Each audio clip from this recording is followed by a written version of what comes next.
Our collective commitments. So basically what we want you to know that as far as our physical campuses go is that we have a whole slew of what we are calling and citing as robust safety measures.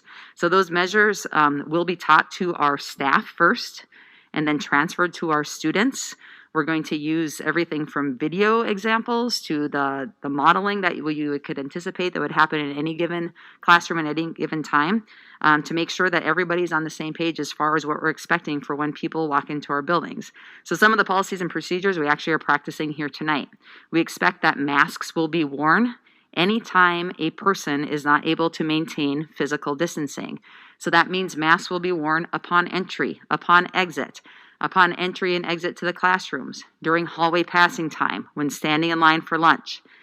Once a class is seated, if it is the comfort level of the class, and this was another great example here tonight, Madam President, thank you for that. If it's the comfort level of the class, then masks may be removed as long as physical distancing is maintained. If Jody and I are going to be partnering up then to work on a project together, we'll put our masks back on. When we're back physically distanced, we may remove those masks. That'll be the constant fluidity of the mask on and mask off. And I think many of us in our workplaces right now are practicing those same procedures. We're fully confident that all students can practice those. When we presented the first plan, we talked about exempting the little littles from this. We heard very loudly, not only from the teachers, but from the parents of those families, that the little littles can handle this as well. And so we will expect, for continuity's sake and for messaging sake and everybody's safety, that when the little littles are walking into the building and walking in the hallways, et cetera, they will too will wear their masks.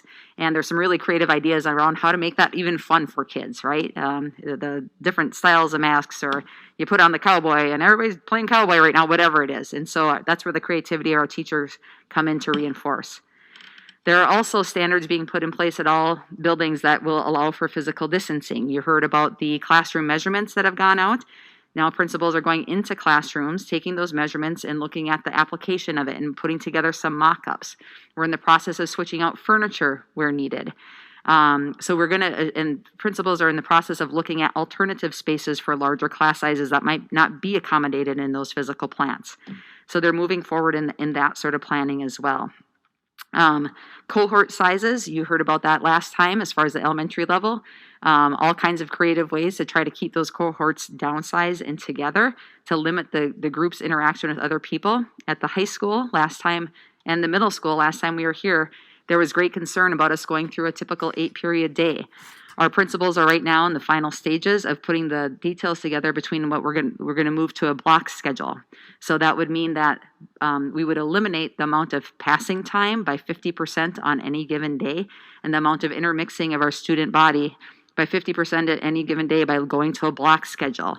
So how that could look, and again, the final details aren't on this out on this right now, is that a student may attend periods 1 through 4, for example, on day 1 and periods 5 through 8 on day 2.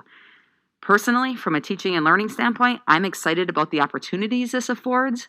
We have been working at many campuses about the concepts of deep learning practices in the past years, and deep learning practices require time and thoughtful intention and time for processing and doing and applying. If you think about it, sometimes our traditional model of moving along every 45 minutes flies in the face of that sort of thinking. I think it will also allow our teachers additional time to offer supports for students who may be struggling, or accelerations for students who may need that right during the course of their hours. So I think there are all kinds of opportunities, and I have inherent trust in our teachers that they will be able to make this not just a learning experience, but an amazing learning experience working with their building leadership in the end.